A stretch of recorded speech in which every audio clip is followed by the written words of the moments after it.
La venda cayó al suelo y yo no pude moverme. Llevaba 31 años en medicina. Había visto heridas de guerra, quemaduras de tercer grado, tejidos necróticos que olían a azufre. Pero lo que tenía delante de mí aquella mañana del 16 de julio de 1959 no encajaba en ninguna categoría que yo hubiera estudiado, ni en Nápoles, ni en Bolonia, ni en los 3 años que pasé en el Hospital Universitario de Padua. La palma de la mano derecha del Padre Pío tenía una abertura perfectamente circular de exactamente 2,5 centímetros de diámetro. La medí 3 veces con el mismo calibre. Y cuando acerqué la pequeña linterna y enfoqué el haz de luz desde abajo, la vi salir por el dorso. Luz del día, pasando a través de la mano de un hombre vivo. 41 años callé lo que vi después de aquella medición. Hoy lo cuento todo. Mi nombre es el doctor Giorgio Ramírez Sellito. Fui médico forense y perito oficial de la Congregación para las Causas de los Santos durante 27 años. Realicé pericias médicas en 4 causas de beatificación distintas y en más de 3.800 autopsias y examinaciones clínicas documentadas a lo largo de mi carrera. Fui enviado a San Giovanni Rotondo por primera vez en julio de 1959, con instrucciones precisas de mi superior, el doctor Emilio Carretti, jefe del Departamento de Patología del Policlínico Gemelli de Roma, examinar, medir, documentar, sin opinar, sin interpretar, solo medir. Era escéptico, no de manera agresiva, sino de la forma tranquila en que lo es alguien que ha pasado suficiente tiempo con cadáveres para saber que el cuerpo humano obedece reglas fijas, físicas, bioquímicas, irreversibles. Lo que encontré aquella mañana rompió 3 de esas reglas de manera simultánea. Y hay 3 cosas que necesito contarte antes de continuar, porque si no las planto aquí ahora mismo, lo que viene después no tendrá el peso que merece. La primera, la herida que me di ese día, 2,5 centímetros, atravesando la palma de lado a lado, seguía siendo exactamente 2,5 centímetros 9 años después, sin crecer, sin contraerse, sin infección detectable en ninguna de las 5 culturas bacteriológicas que realicé a lo largo de una década. Eso es imposible. La segunda, el Padre Pío me entregó ese mismo día un sobre de papel marrón, cerrado con lacre rojo oscuro, y me dijo en dialecto del Gargano algo que tardé años en entender del todo. Me dijo, no lo abras hasta que lo necesites de verdad. Lo guardé en el cajón inferior de mi escritorio durante 14 años. La tercera, cuando por fin lo abrí, en un hospital que no era San Giovanni Rotondo, en una ciudad que yo no había elegido, en una fecha que él había escrito con tinta azul oscura en la parte interior del sobre, caí de rodillas en el suelo de la sala de urgencias. No por debilidad, sino porque la fecha que él había escrito era esa misma fecha, y el nombre escrito en el interior era el mío. Déjame retroceder un poco. Crecí en Salerno, hijo de médico, nieto de médico. La medicina no fue una vocación para mí, fue el paisaje natural de mi infancia. Frascos de formol en la alacena del estudio de mi padre, atlas de anatomía con las páginas dobladas en las esquinas, el olor a desinfectante mezclado con el café de las mañanas. Me licencié en la Universidad Federico II de Nápoles en 1942, con especialidad en patología clínica. 12 años después, en 1954, completé una segunda especialización en medicina forense en Bolonia. Ante Dios, si existía, yo tenía una postura que podría describirse como cortés. No negaba, pero tampoco afirmaba. Era la actitud práctica de alguien que trabaja con lo que puede medir. La llamada de Carretti llegó un martes por la mañana. Eran las 8:15. Me dijo que la Santa Sede necesitaba un examen pericial de los estigmas del fraile capuchino de San Giovanni Rotondo, el Padre Pío de Pietrelcina, con documentación fotográfica y descripción clínica completa, sin diagnóstico, sin interpretación teológica, solo el informe de lo que viera. Me daría 4 días. Tomé el tren a Foggia el jueves. Desde la estación, un chofer de la fraternidad capuchina me llevó en un Fiat 112 hasta el convento de Santa María delle Grazie, en la cima del Gargano. Llegué al amanecer cuando la luz todavía era oblicua y fría, y el convento se veía pequeño contra la piedra blanca del monte. Había una fila de peregrinos que empezaba en la puerta de la iglesia y bajaba serpenteando por la cuesta hasta donde yo no alcanzaba a ver su final. Cientos de personas, muchas de ellas de rodillas en el empedrado, mujeres con mantillas negras, hombres con el sombrero en la mano, niños que no lloraban aunque hacía frío. El fraile que me recibió se llamaba Fray Anastasio. Me llevó por un pasillo de piedra que olía a cera y a algo más, algo que tardé unos segundos en identificar. Rosas. Un perfume denso, cálido, completamente fuera de lugar en un pasillo de piedra sin flores. Le pregunté a Fray Anastasio si había flores en algún punto del corredor. Me miró sin sorpresa. No, dijo. Me instalé en una celda pequeña con una cama de madera, una silla y una mesa.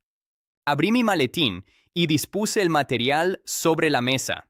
Calibre metálico de precisión graduado en milímetros, 3 hisopos estériles, tubos de cultivo sellados, cámara fotográfica Leica con 2 rollos de película en blanco y negro, linterna de bolsillo, termómetro de contacto, formulario de la Congregación para las Causas de los Santos, con número de expediente 1959-PP-07, y una libreta propia, de tapas negras, donde iba a anotar todo lo que el formulario oficial no me preguntara.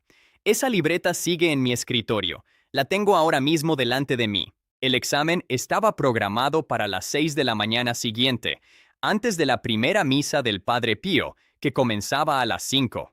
Fray Anastasio me explicó que después de la misa el fraile estaría agotado, porque la misa le costaba físicamente más que cualquier otro momento del día. Yo anoté eso sin saber todavía lo que significaba. Y fue esa tarde, mientras yo todavía ordenaba mis materiales, cuando ocurrió algo que no estaba en ningún protocolo de mi expediente. Golpearon suavemente a la puerta de mi celda. Abrí. Era él. El Padre Pío tenía 72 años en ese momento. Era más alto de lo que yo esperaba. 1,74 m, calculé. Complexión fuerte, aunque evidentemente cansada. Llevaba el hábito marrón oscuro de los capuchinos con los guantes de lana sin dedos que cubría regularmente las heridas de las manos. Tenía los ojos castaños, muy quietos, y una manera de mirar que no era amenazante, pero que hacía que uno se sintiera examinado con mucho más detalle del que era cómodo. Me tendió la mano derecha con el guante. Estreché lo que había de mano bajo esa lana y sentí una temperatura que registré mentalmente, más alta de lo normal. Lo anoté en la libreta cuando se fue. 40 grados Celsius, estimé. Confirmé ese dato a la mañana siguiente con el termómetro. Luego sacó del bolsillo del hábito un sobre de papel marrón grueso, cerrado con lacre rojo oscuro. Lo dejó sobre mi mesa, sin decir el nombre del destinatario, que era yo, porque yo era la única persona en esa celda. Me dijo aquellas palabras en el dialecto del Gargano que tardé años en descifrar del todo. Y se fue. El sobre quedó en la mesa. Lo miré un momento, lo puse en el cajón inferior de mi maletín, debajo de los formularios de repuesto, y no volví a pensar en él esa noche, porque lo que ocurrió al día siguiente ocupó todos los espacios disponibles en mi cabeza. Las 5 de la mañana, la misa del Padre Pío. Yo no tenía intención de asistir como feligrés, pero Fray Anastasio me lo sugirió de una manera que no era exactamente una sugerencia, y como el examen clínico dependía de su colaboración, decidí ser pragmático. Me senté en el último banco, con la libreta sobre la rodilla. Lo que pasó en esa misa no es lo que vine a contarte hoy, pero necesito nombrar al menos una cosa, porque sin ella el resto del relato no tiene su contexto justo. Durante la consagración, cuando el Padre Pío elevó la hostia, vi que sus manos sangraban. No goteaban, sangraban activamente, con una cantidad de sangre que manchó el corporal blanco del altar en 2 puntos separados de exactamente 12 centímetros entre sí. Lo medí después con la autorización del sacristán. 12 centímetros. Anoté la hora, las 5:43 de la mañana. Cuando la misa terminó, el Padre Pío tardó 22 minutos en poder alejarse del altar. No por devoción prolongada, sino porque, literalmente, no podía moverse con fluidez. 2 frailes lo ayudaron. Su cara tenía el color grisáceo de alguien que ha perdido sangre o que ha sufrido un dolor físico intenso y sostenido. Eso tampoco estaba en ningún manual de patología que yo hubiera leído. El examen clínico comenzó a las 6:40. Lo realizamos en la sacristía, sobre una mesa de madera cubierta con un paño blanco que yo mismo coloqué. El Padre Pío se sentó frente a mí en silencio. Extendió ambas manos. Fray Anastasio permaneció en el umbral de la puerta. Retiré el guante izquierdo primero. La herida de la mano izquierda era circular, de bordes limpios, sin eritema perilesional, sin edema, sin costras superpuestas. Medí con el calibre, 2 centímetros y 3 milímetros de diámetro. Profundidad imposible de determinar visualmente sin sonda, y no había sonda en mi protocolo para ese momento. Temperatura de la zona perilesional, 41 grados Celsius con el termómetro de contacto. Luego la mano derecha. La herida de la mano derecha era la que yo ya había visto en mi mente cuando Carretti me describió el encargo, porque había leído los informes previos de los doctores Luigi Romanelli y Giorgio Festa, los 2 médicos que habían examinado al Padre Pío en 1919 y 1920, respectivamente. Romanelli había descrito en su informe del 21 de julio de 1919 una herida que atraviesa completamente el tejido de la mano, con márgenes sin signos de inflamación activa, de profundidad inusual. 40 años antes, misma descripción. Lo que yo medí era 2 centímetros y medio de diámetro. Exactamente. Bordes sin inflamación activa. Sin tejido granulomatoso de cicatrización, sin secreción purulenta. La piel circundante tenía una apariencia que en cualquier otro contexto clínico yo habría descrito como normal, excepto por la temperatura. 40 grados Celsius medidos en la zona perilesional a 3 milímetros del borde. Tomé el hisopo estéril número 1 y realicé la toma de muestra del interior de la herida derecha. La introduje en el tubo sellado y lo etiqueté. Mano derecha, interior, 16 de julio de 1959, 6:52 horas. Hisopo número 2, mano izquierda, interior, misma hora. Hisopo número 3, pie derecho, porque el Padre Pío también presentaba heridas en los pies, aunque ese día llevaba sandalias que dificultaban la exploración completa. Temperatura del pie derecho, en zona perilesional, 38,6. Luego tomé la linterna de bolsillo. La encendí. La apoyé bajo la palma derecha, orientando el haz hacia arriba. La luz salió por el dorso de la mano. No con la difusión que habría producido un tejido delgado y translúcido. Salió como un punto de luz, circunscrito, definido, como si atravesara un túnel de 2 centímetros y medio de diámetro en el tejido de una mano humana viva. Lo repetí 2 veces más. Cambié el ángulo. El resultado fue idéntico. Tomé la fotografía, luego otra y otra más. 9 fotografías en total de esa mano, con la linterna en 3 posiciones distintas. El Padre Pío no dijo nada durante todo el examen. Me miraba con aquella quietud que ya no me resultaba incómoda, sino algo más difícil de nombrar. Cuando terminé de fotografiar, dije en voz alta, casi sin querer, 40 años sin cambios. No era una pregunta. Él respondió en italiano.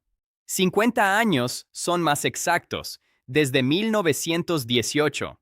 50 años, 1918.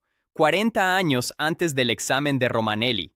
11 años antes de lo que yo había calculado. Anoté eso en la libreta con letra más grande que el resto. El resultado de los cultivos bacteriológicos llegó 4 días después al laboratorio del Gemelli en Roma, a donde había enviado los hisopos en una caja refrigerada. El informe del microbiólogo Dr. Ferdinando Presti, con número de análisis 59-CGE-1142, decía lo siguiente: Crecimiento bacteriano en los 3 hisopos. 0 unidades formadoras de colonia. 0.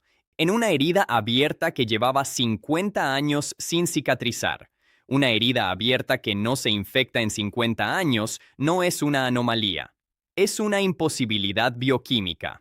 El tejido vivo expuesto al aire ambiente en condiciones normales comienza a colonizarse por bacterias cutáneas habituales en cuestión de horas. En 48 horas hay conteo bacteriano detectable en cualquier herida no protegida. Aquí, 0. En 50 años de exposición continua, 0. El problema médico dejó de ser la herida.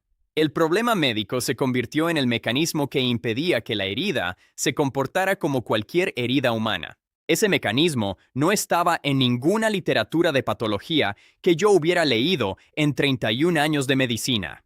Estaba sentado en mi oficina del Gemelli, con el informe de Presti en la mano, cuando comprendí que tenía que tomar una decisión. Archivar esto dentro de los límites del lenguaje técnico, describir la anomalía sin intentar explicarla, o admitir en mi propio cuaderno privado lo que el lenguaje técnico no tenía palabras para decir. Escogí lo segundo. Escribí en la libreta de tapas negras, el 22 de julio de 1959. La herida no obedece ninguna de las 3 condiciones necesarias para la existencia de una herida abierta sostenida en tejido vivo. No cicatriza, no se infecta, no necrosa. Si este resultado fuera de cualquier otra fuente, yo mismo lo rechazaría por imposible. Si lo que acabas de escuchar te ha removido por dentro, quiero darte algo antes de seguir adelante. Preparé una novena al Padre Pío, completamente gratis, para que tú también puedas rezar por lo que llevas dentro, por alguien que amas, por algo que todavía esperas. La tienes en la descripción, el primer enlace, justo debajo de este vídeo. Descárgala y rézala estos 9 días. Pero antes de contarte por qué te lo pido precisamente ahora, tengo que volver a lo que encontré en ese laboratorio, porque lo que descubrí la semana siguiente era todavía más difícil de explicar. El segundo problema no vino de mis propios cultivos. Vino de un colega que yo no esperaba encontrar en aquel expediente. El doctor Leopold Roeklein era un médico alemán, ginecólogo de profesión, que había visitado al Padre Pío en septiembre de 1951, 8 años antes de mi propia visita, como parte de una peregrinación personal, sin mandato oficial de ninguna clase. No era perito, no tenía protocolo, pero era médico con 35 años de experiencia. Y cuando vio las manos del Padre Pío durante una audiencia privada, hizo lo que cualquier médico habría hecho. Miró con atención clínica. Encontré su testimonio escrito en un archivo de la Fraternidad Capuchina, en una carpeta con la etiqueta Testimonios de visitantes profesionales, 1948 a 1955. Era un documento de 4 páginas, mecanografiado en alemán con traducción italiana al margen. Roeklein describía lo siguiente con la precisión seca de alguien acostumbrado a documentar. Las heridas de ambas manos presentaban ausencia de eritema perilesional, temperatura local elevada, estimada en 3 a 4 grados por encima de la temperatura corporal normal, y, en su propia terminología, márgenes de herida con apariencia de tejido reciente, no cicatricial, como si la herida hubiera ocurrido hace menos de 24 horas. Ese último detalle se me clavó en la frente. Márgenes con apariencia de tejido reciente, después de 33 años de existencia de la herida, cuando Roeklein la examinó. Márgenes que parecían tener menos de 24 horas. Eso sugería no que la herida no cicatrizara, sino algo más perturbador, que la herida se renovaba, que el tejido del borde de la lesión era constantemente nuevo, como si algo reemplazara continuamente el tejido expuesto antes de que pudiera iniciar el proceso de granulación y cierre. Busqué en la literatura médica disponible en la biblioteca de la Academia de Medicina de Roma cualquier descripción de tejido en renovación continua sin cicatrización. Invertí 3 semanas en esa búsqueda entre agosto y septiembre de 1959. Consulté 217 artículos en 4 idiomas, italiano, alemán, francés, inglés. Las únicas situaciones en que tejido de herida se renueva sin cerrarse son carcinoma ulcerado en expansión activa. En ese caso hay destrucción progresiva, no estabilidad, fístulas de origen infeccioso. En ese caso hay supuración y conteo bacteriano elevado, y heridas en pacientes con neuropatía severa que se lesionan repetidamente. Ninguna de las tres describía lo que yo había medido. El carcinoma quedó descartado porque no había expansión, 2,5 centímetros en 1959, la misma medición que Romanelli había reportado en 1919. Exactamente la misma, 40 años de estabilidad perfecta. El proceso infeccioso quedó descartado por el cultivo de Presti, 0 bacterias. La neuropatía quedó descartada porque el Padre Pío sentía dolor en esas heridas de manera intensa y documentada, lo contrario de la anestesia neuropática. 3 categorías, 3 descartes, un solo resultado. Inexplicable. Escribí a Rockline en noviembre de 1959. Le envié una copia de mis datos, no los del expediente oficial, los de mi libreta personal, y le pregunté si sus observaciones de 1951 coincidían con los míos de 1959. Respondió en febrero de 1960. Su carta decía, entre otras cosas, una frase que no he podido sacarme de la cabeza en más de 40 años. Lo más desconcertante no es que la herida exista. Lo más desconcertante es que, cualesquiera que sean las leyes bajo las cuales esa herida existe, son leyes distintas a las que yo estudié. Rockline era luterano, no tenía interés devocional en el Padre Pío. Era un médico alemán con 35 años de experiencia en ginecología, que había mirado unas heridas con sus ojos de médico y había llegado a la misma conclusión que yo. Aquello no obedecía a la fisiología humana conocida. Y justo cuando creí que tenía el mapa completo del problema, encontré la tercera pieza. Otro médico, otro examen, otra fecha. El doctor Giorgio Festa había examinado al Padre Pío en octubre de 1920, un año después de Romanelli. Su informe, que yo conocía parcialmente, describía las heridas con terminología muy similar. Pero en el informe completo, que localicé en el Archivo Vaticano en marzo de 1960, había un párrafo que no aparecía en los extractos publicados. Festa escribía: he realizado una prueba con varilla metálica de 1 milímetro de diámetro, introducida tangencialmente por el borde de la herida de la mano derecha. La varilla penetra sin resistencia, sin causar respuesta de dolor adicional, hasta una profundidad de al menos 3,5 centímetros antes de encontrar resistencia. Este trayecto es anatómicamente inconsistente con cualquier estructura del metacarpo. 3,5 centímetros de profundidad en una herida de 2,5 centímetros de diámetro, en la palma de una mano humana que tiene un grosor de aproximadamente 1,8 centímetros en esa zona. La herida era más profunda que la propia mano, no más ancha, más profunda que el espesor total del tejido que la contenía.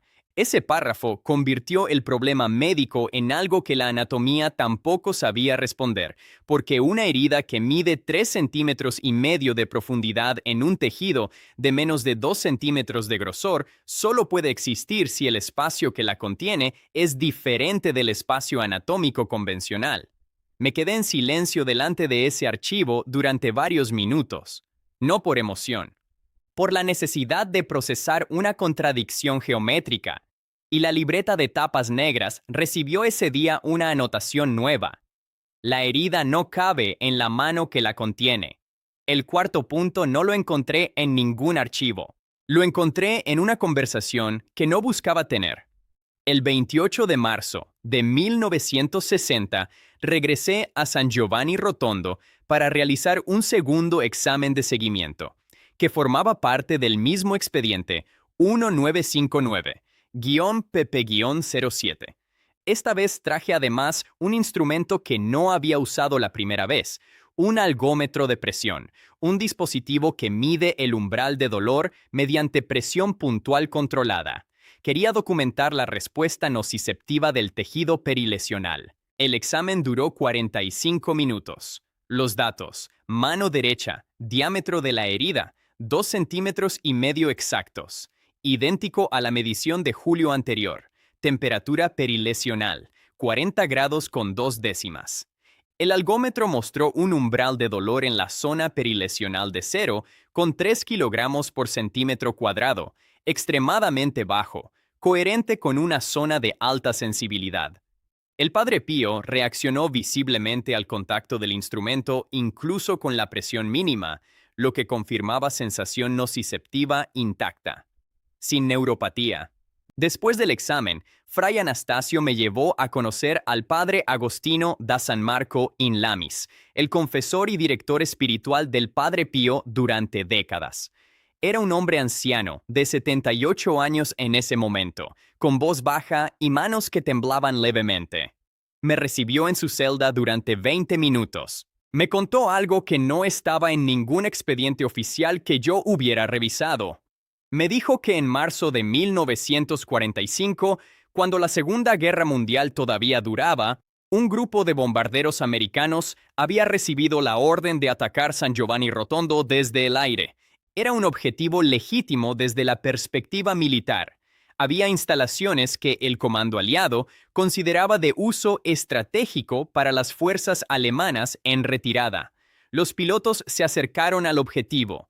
Y sobre San Giovanni Rotondo, a una altitud de 4.000 metros sobre el nivel del mar, vieron en el cielo la figura de un fraile con el hábito marrón, con los brazos extendidos, bloqueando el paso.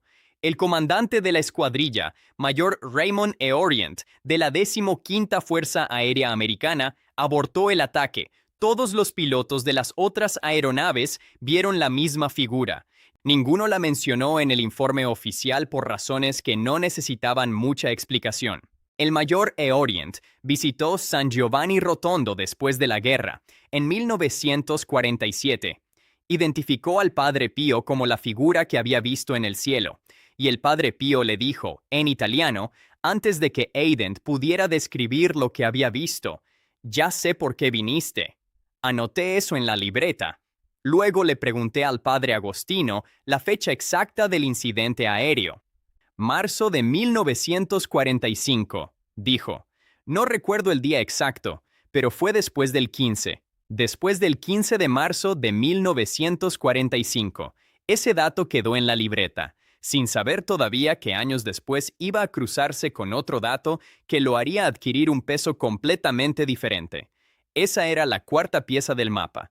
Y todavía no estaba completo. Si todavía no descargaste esa novena al Padre Pío que te mencioné antes, sigue ahí, en la descripción, el primer enlace debajo del vídeo. Rézala por quien más lo necesite en tu familia. Y si estas historias significan algo para ti, aquí en este canal es donde sigo reuniéndolas. Pero lo que descubrí en los meses siguientes, cuando comencé a investigar quién era realmente el hombre detrás de esas heridas, cambió incluso la manera en que yo entendía lo que había estado midiendo. Necesitaba entender qué era el Padre Pío antes de poder entender lo que había medido. No el Padre Pío del rumor ni el de la devoción popular. El Padre Pío de los documentos. Comencé por el principio. Francesco Forgione nació el 25 de mayo de 1887 en Pietrelcina, un pueblo de la provincia de Benevento, en la región de Campania. Su familia era campesina. Su padre, Horacio Forgione, emigró 2 veces a América del Norte para costear la educación religiosa del hijo. Tomó el hábito capuchino en 1903, con 16 años, y recibió el nombre de Fray Pío. Fue ordenado sacerdote el 10 de agosto de 1910 en Benevento. Durante los primeros años de su vida religiosa, fue una figura relativamente discreta. Hay documentación de episodios de enfermedad severa, fiebres altas y pérdidas de peso dramáticas que los superiores atribuían a diversas causas. También hay cartas de esa época, conservadas en el archivo capuchino y publicadas parcialmente, donde el propio Fray Pío describe sensaciones físicas que interpretaba como ataques sobrenaturales, dolores en el cuerpo sin causa física identificable, ruidos, presiones, objetos que se movían en su celda de noche. El 20 de septiembre de 1918 fue la fecha decisiva. Ese día, en el coro de la iglesia de Santa María delle Grazie de San Giovanni Rotondo, mientras el padre Pío estaba en oración después de la misa, los otros frailes escucharon un grito. Lo encontraron en el suelo, inconsciente, con heridas abiertas en manos, pies y costado. Fue el primer sacerdote estigmatizado documentado en la historia de la Iglesia Católica. Las heridas permanecerían abiertas desde ese momento. El doctor Luigi Romanelli, médico jefe del hospital de Barletta, fue enviado por el arzobispo de Manfredonia para un examen oficial. Ese examen se realizó en 5 visitas distintas entre 1919 y 1920.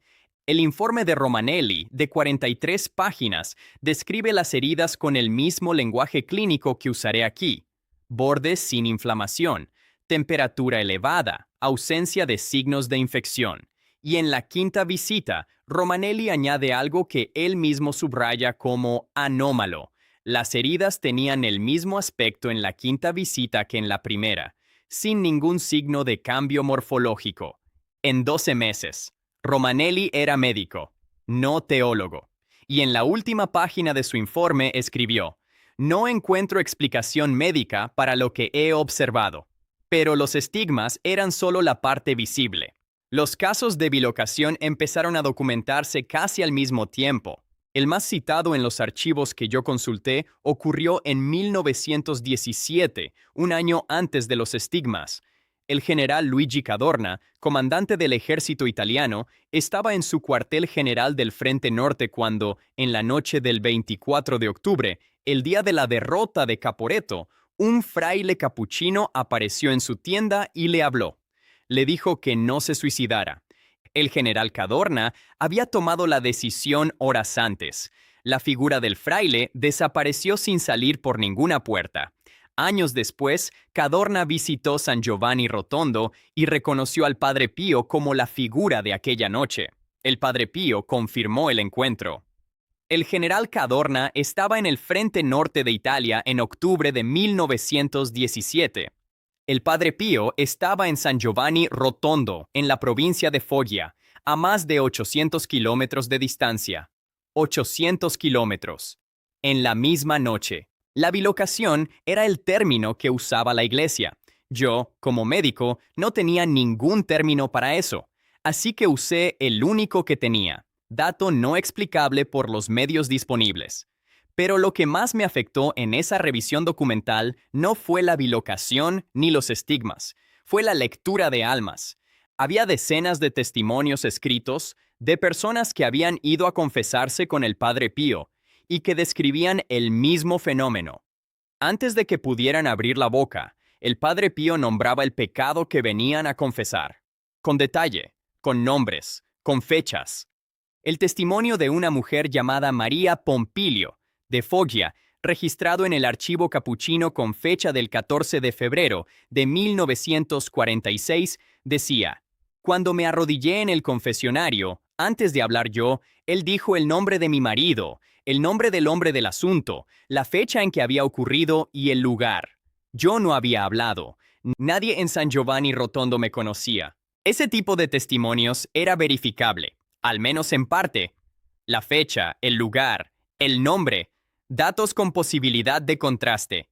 Y en todos los casos que yo pude revisar, los detalles concretos eran correctos.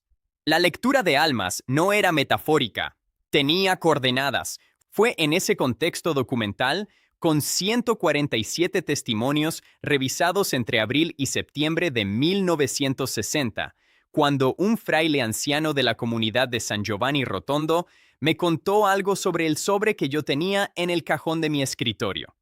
No lo mencioné explícitamente, pero le pregunté si el padre Pío tenía la costumbre de entregar objetos o cartas a las personas que lo visitaban. El fraile dijo: "A veces, cuando lo consideraba necesario". Le pregunté qué quería decir necesario. cuando sabía que esa persona iba a necesitar algo en el futuro que todavía no podía ver. Me quedé en silencio durante un momento, que fue más largo de lo que debería haber sido para un médico forense con 33 años de experiencia. ¿Y qué contenían esas cartas?, pregunté. El fraile me miró con la misma quietud que había visto en los ojos del propio Padre Pío. Lo necesario, dijo. Ni más, ni menos. El sobre seguía en mi cajón. Lo había ignorado durante casi un año.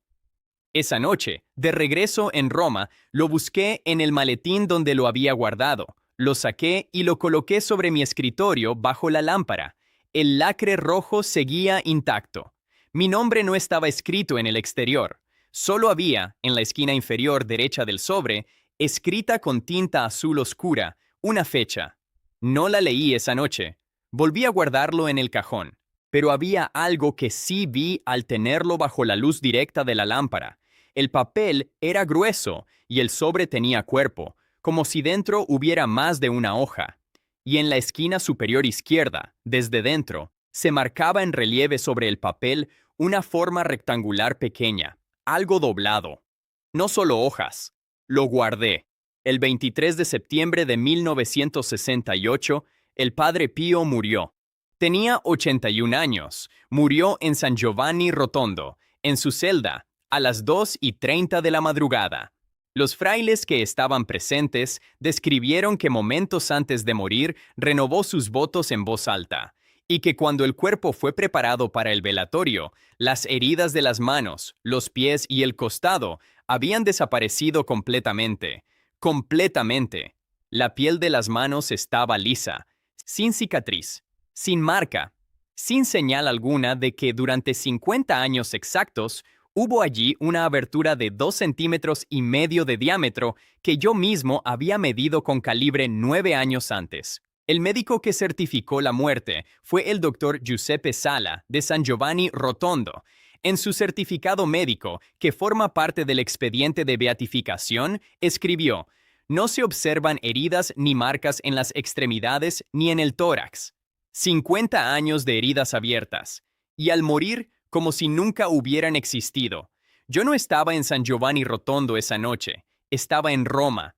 Me enteré por teléfono a las 8 de la mañana, cuando Carretti me llamó para darme la noticia. Fui al escritorio, saqué el sobre del cajón, lo puse sobre la mesa. Lo miré durante tiempo. Todavía no lo abrí. Había algo en la frase del fraile que seguía dando vueltas en mi cabeza. Cuando sabía que esa persona iba a necesitar algo que todavía no podía ver. No lo iba a abrir hasta entender qué significaba necesitar. Y en septiembre de 1968, con el Padre Pío muerto y los estigmas desaparecidos, yo me sentía completo en mi trabajo. Tenía los datos, tenía los informes, tenía la libreta.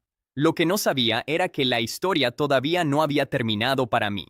5 años después, en octubre de 1973, me diagnosticaron un adenocarcinoma de colon en estadio 3. No lo llevo como bandera, lo cuento porque es el centro de lo que viene. El cirujano que me operó en el Policlinico Gemelli, el doctor Francesco Altomonte, me dijo después de la intervención que habían extirpado el tumor primario y 4 ganglios linfáticos afectados, que el pronóstico dependía de la respuesta a la quimioterapia postoperatoria. Me dio un rango entre 12 y 36 meses de supervivencia probable, dependiendo de la respuesta individual al tratamiento. 12 a 36 meses. Estaba sentado en la cama de la habitación 416 del Policlínico Gemelli, con esa frase en la cabeza, cuando mi hija Elena llegó con una bolsa pequeña de ropa y mis cosas personales que había recogido del apartamento. Entre las cosas que trajo porque yo se lo pedí, estaba la libreta de tapas negras. No le pedí el sobre. No lo pedí porque de alguna manera no quería que estuviera en el hospital. Quería que siguiera en el cajón. La quimioterapia comenzó en noviembre de 1973. 4 ciclos de 6 semanas cada uno, con FUDR y 5-fluorouracilo. Los efectos secundarios eran los predecibles: náuseas severas, pérdida de peso, fatiga que hacía que caminar del dormitorio al baño fuera una negociación. Perdí 11 kilogramos en los primeros 3 meses. Los controles de seguimiento al final del cuarto ciclo, en mayo de 1974, mostraron algo que Altomonte describió como respuesta favorable. No había evidencia de enfermedad activa en las imágenes. Me envió a casa con controles trimestrales. Sobreviví el primer año, luego el segundo.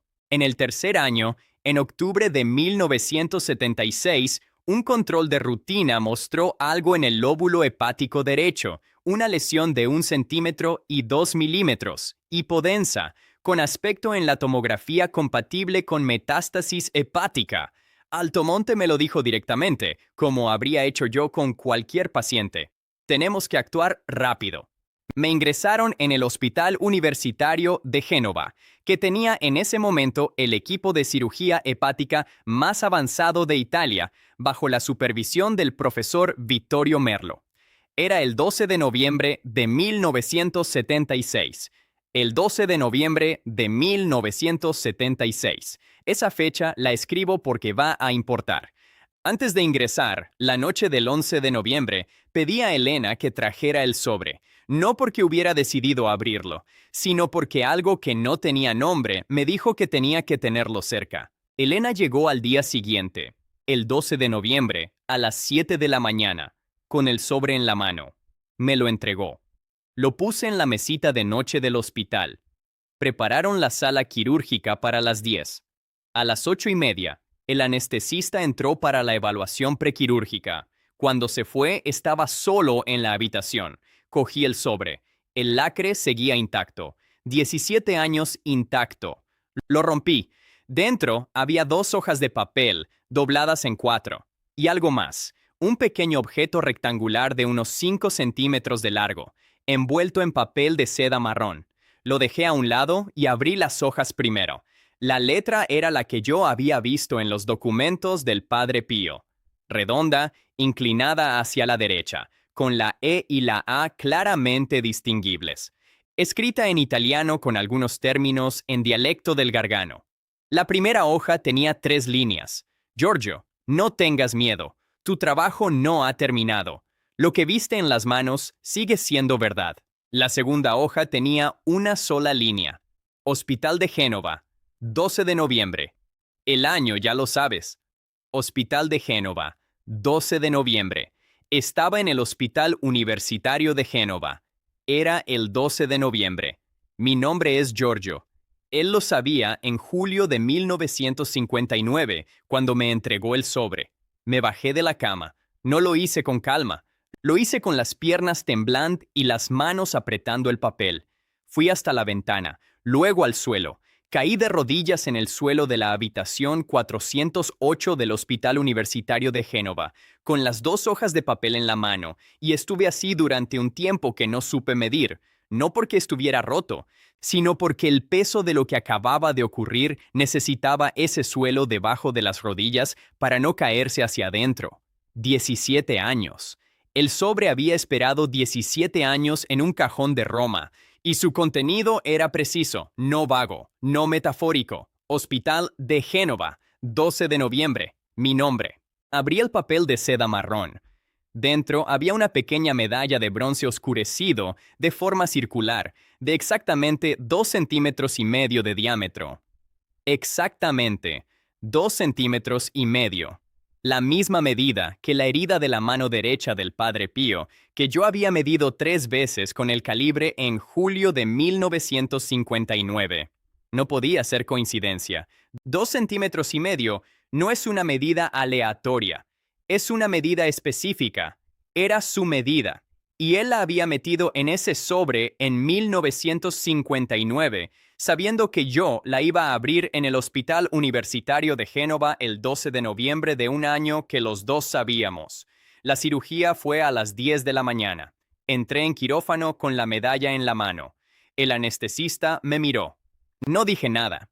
La puse sobre el pecho antes de que la anestesia actuara. La operación duró 4 horas y 20 minutos. Cuando desperté en la sala de recuperación, Altomonte estaba a un lado. Me dijo que la lesión había sido extirpada con margen libre, que intraoperatoriamente, al examinar el tejido con biopsia rápida, la histología mostró tejido necrótico central rodeado de parénquima hepático normal. La lesión, que en la tomografía tenía aspecto compatible con metástasis activa, resultó ser un área de necrosis sin actividad tumoral viva. Necrosis sin actividad tumoral viva. No lo explico. Solo lo registro, como registré todo lo demás, con datos. La lesión medía 1 centímetro con 2 milímetros en la tomografía del 2 de octubre de 1976. La resección fue completa. El margen histológico fue negativo. No hubo recidiva en los controles posteriores. Han pasado muchos años desde esa mañana en Génova. Sigo aquí. En 1999, el 2 de mayo, el Papa Juan Pablo II beatificó al Padre Pío en la Plaza de San Pedro de Roma. Yo asistí. Tenía 79 años y caminaba con bastón. Pero asistí. La plaza estaba llena. 300,000 personas, según las cifras oficiales. Yo estaba en el sector reservado a los peritos de la Congregación para las Causas de los Santos, con mi acreditación del expediente 1959-PP-07 en el bolsillo. Cuando Juan Pablo II pronunció las palabras de la beatificación en la Plaza de San Pedro, bajo el sol del 2 de mayo, no lloré. Sentí algo más tranquilo que el llanto. Sentí la coherencia de algo que había tardado 40 años en completarse. 3 años después, el 16 de junio de 2002, la canonización. Yo no asistí en persona, por razones de salud. La seguí por televisión desde Roma. Juan Pablo II proclamó al Beato Pío de Pietrelcina como San Pío de Pietrelcina ante 2,5 millones de fieles congregados en Roma. 2,5 millones de personas que viajaron desde todos los rincones del mundo a ese momento. Pensé en el informe de Presti, en los cultivos bacteriológicos, en los 0 unidades formadoras de colonia en un cultivo tomado de una herida abierta de 50 años. Pensé en la medición de Romanelli en 1919 y en la mía en 1959. 2,5 centímetros, exactamente, sin variación en 40 años. Pensé en la medalla de bronce que sigo guardando en mi escritorio. En el año 2008, el cuerpo del Padre Pío fue exhumado para su exposición pública en San Giovanni Rotondo.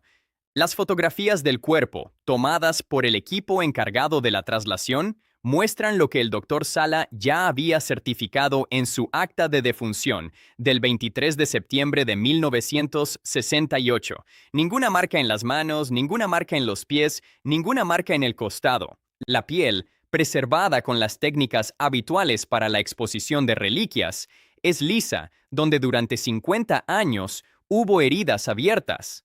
Fui a San Giovanni Rotondo por última vez en 2010. Tenía 90 años.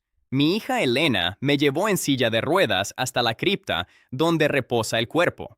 El nuevo santuario que rodea el convento fue proyectado por el arquitecto Renzo Piano y tiene capacidad para 40,000 personas. La fila de peregrinos que serpentea hacia la cripta es la misma que vi en 1959, cuando llegué en el Fiat 112 al amanecer. Entré a la cripta. Me detuve delante del sepulcro de cristal que guarda el cuerpo. Saqué la libreta de tapas negras del bolsillo de mi chaqueta. La misma libreta, tapas negras un poco gastadas, con la espiral de metal oxidada en la esquina. La abrí en la última página que había escrito. Era la entrada del 12 de noviembre de 1976, desde el Hospital Universitario de Génova, después de despertar de la anestesia. La herida no cabe en la mano que la contiene, pero la mano que la contiene curó la mía.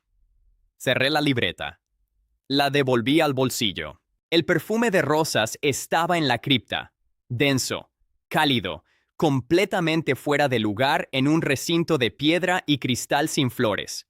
El mismo perfume del corredor de 1959. Fray Anastasio había muerto en 1984, el padre Agostino en 1964, el doctor Carretti en 1970.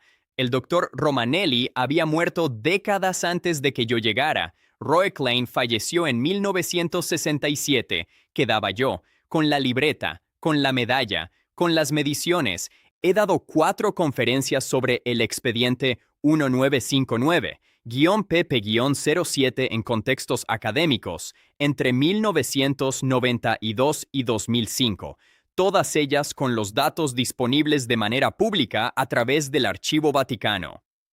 En ninguna de esas conferencias ofrecí una interpretación teológica. Presenté los datos, los números, las fechas, los cultivos, y en todas ellas, sin excepción, alguien en la audiencia hizo la misma pregunta al final, siempre distinta en la forma, siempre idéntica en el fondo. ¿Qué cree usted que era? Siempre di la misma respuesta. Soy médico. Lo que sé es lo que pude medir. 2,5 centímetros de diámetro. 0 unidades formadoras de colonia. 40 años sin variación. La herida más profunda que la mano que la contenía. Una fecha escrita en un sobre cerrado con lacre rojo en 1959 que decía el nombre de un hospital en una ciudad en un día que ocurrió en 1976. Esos son los datos. Lo que significan es una pregunta para la que la medicina no tiene casilla de respuesta. Y luego añadí, en la última conferencia, en Bolonia, en 2005, algo que no había dicho en las anteriores. Lo añadí porque tenía 85 años y ya no necesitaba proteger ninguna credencial. Dije, pero la pregunta que el científico no puede responder y el creyente tampoco necesita responder es ¿por qué? ¿Por qué ese hombre, en ese convento del Gargano, con esas heridas que duraron 50 años exactos y desaparecieron al morir, escribió mi nombre en un sobre en 1959? ¿Por qué eligió la medida exacta de su herida para la medalla que me mandó? ¿Por qué sabía el hospital, el día, el año? La ciencia no tiene casilla para el por qué, y yo tampoco la tengo. Pero tengo los datos, y los datos dicen que algo ocurrió que no debería poder ocurrir. El Padre Pío decía, reza, espera y no te preocupes. Durante 50 años cargué esa frase como si fuera un acertijo, como si debiera descodificarla. Como si el hombre que me la dijo necesitara mi análisis para ser real. No necesitaba nada de mí. Me lo dijo todo en un sobre de papel marrón con lacre rojo que esperó 17 años en un cajón. Hay cosas que no se explican, se reciben. Si este testimonio te ha marcado tanto como marcó mi vida, te pido una sola cosa. Suscríbete a este canal y comparte este video con alguien que lo necesite escuchar. En El Fraile de los Enigmas, seguimos abriendo los expedientes que el mundo intentó archivar en silencio. Y si quieres llevarte algo de esta historia, en la descripción tienes la novena gratuita al Padre Pío, el primer enlace debajo del vídeo. Rézala, compártela y mantén viva su memoria. El Padre Pío decía, reza, espera y no te preocupes. Hay historias que no se borran, dejan huella.